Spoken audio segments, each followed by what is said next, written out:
हे बघा, गेल्या आठवड्यापासून आम्ही या ठिकाणी येतोय, परंतु या ठिकाणी कुणालाही बोलण्याची संधी मिळत नाहीये. त्याचबरोबर सदन सारखं सारखं तहकूब केलं जातंय.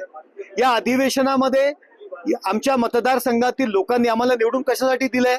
मतदारसंघातील अडचणी या ठिकाणी मांडण्याकरता, त्या सॉल्व्ह करण्याकरता, परंतु अजिबात या ठिकाणी संधी मिळत नाहीये. विरोधी पक्ष मासळी बाजारप्रमाणे या ठिकाणी वातावरण करत आहे, हल्लागुल्ला करून सदन तहकूब करत आहे. म्हणून आम्ही सर्व नवीन एमपीज एकत्र आलेलो आहोत आणि आम्ही आता अध्यक्षांकडे मागणी करत आहोत की हे सदन चाललं पाहिजे.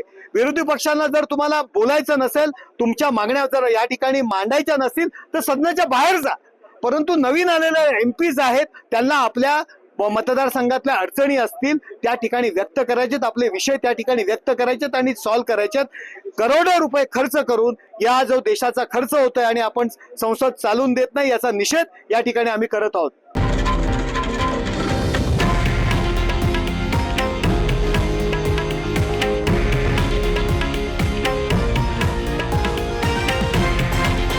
हे आहे देशातील नंबर 1 न्यूज नेटवर्क आणि आपण पाहत आहात TV9 मराठी, एकमेव.